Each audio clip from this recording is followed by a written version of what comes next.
Hey there, Facebook friends and YouTube followers. Thank you for joining me today. My name is Melissa Crispell. I am the clinical training specialist for Perk Integrative Health. For those of you that are new to the group, Perk Integrative Health is the beautiful marriage of Perk Nutraceuticals and ELISA Act Biotechnologies, home of the LRA by ELISA Act Food and Chemical Sensitivity Test. Thank you for joining us. We have with us today Dr. Russell Jaffe, MD, PhD, and CCN, and he is the founder, the creator. He is the man behind Perk and ELISA Act. We thank you, Dr. Jaffe, for being here with us. And here we go. Thank you, everyone, for being with us.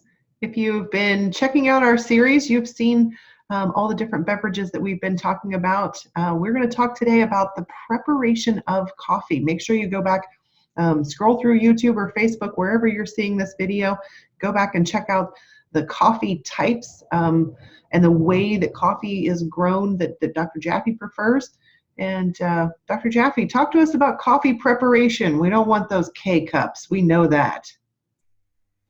Thank you, Melissa. Exactly right. When you choose convenience, you actually end up spending more and getting less. So that's the headline. What's the bottom line? The bottom line is a French press.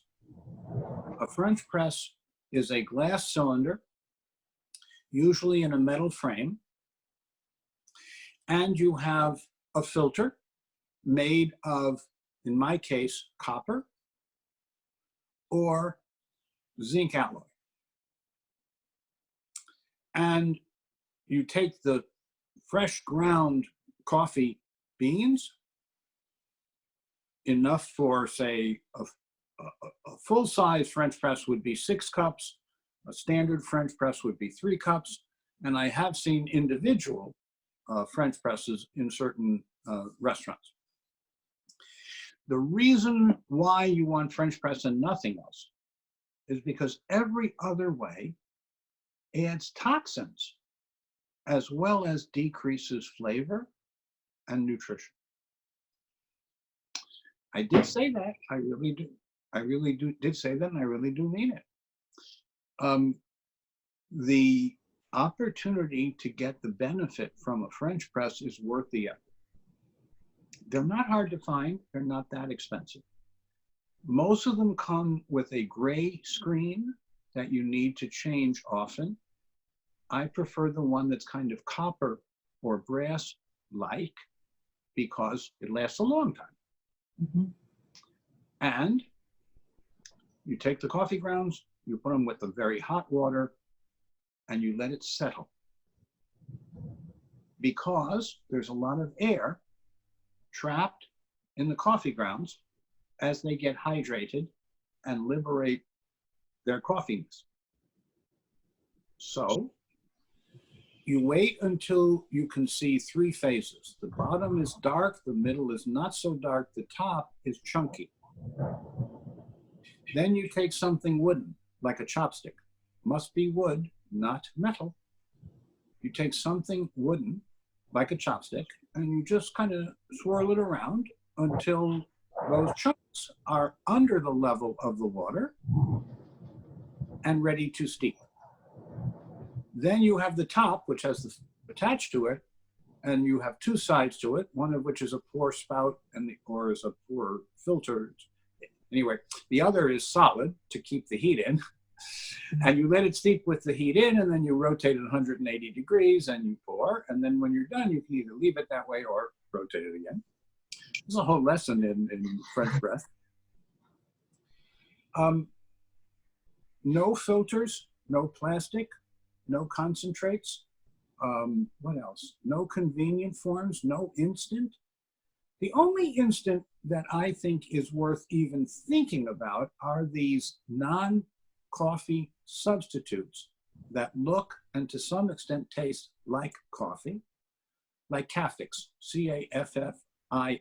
It's an herbal beverage that looks like coffee. It doesn't taste like coffee. It tastes like Caffix. You can tell the difference. That's the one instant because I don't know how to make that myself. But with that aside, the French press allows you to get a quality cup of coffee that will stay hot for a while, and you either can finish it or you can cook with it, because it turns out the polyphenolics and magnesium and other good stuff in the coffee, whether it's hot or cold, you have the same amount of that. Now, you want the quality beans fresh roasted and fresh ground to get the most of that. Right. But once you've got it, why waste it? So some days I finish the French press. Some days I drink half of it. Because there's a point in the day where I don't want more coffee. I might want some herbal beverage or tea. I might want some Prosecco. I might want some something that was steeped out of the garden. You know, you can make some very interesting teas out of sorrel, or out of tarragon, or out of cardamom, or out of rosemary. And what about a combination of those? So we always need more studies, but it's clear that nature, nurture, and wholeness, that using the slower grown, healthier soil fed plants produce a better quality product. And if that commands a premium, I think it deserves it. Excellent. Thank you. Thank you for sharing that French press lesson with us too, Dr. Jaffe. It took me a long time to get it, by the way, because I grew up in a place where there was constantly coffee, either from a machine, at that time, I think it was a quarter. Today, you probably put it in $1. Or it was a pot, and the pot was made in the morning, and it could stay there for hours or not, but it wouldn't get replenished. Yes, and by the time you got it, it was pretty bitter. But, we survived. Yeah. My children were in the military. They call that field coffee. That's an accurate description. No, that's an accurate description. Yeah. Field coffee. Yeah. Me, I will take a pass on that until there's a different ration. Yeah, that's a hard no for me. But thank you, everyone. Thank you, Dr. Jaffe, for being with us. And we'll be back pretty soon with a conversation about adult beverages. I know that everyone wants to hear about that. So tune in. Take care. Bye-bye.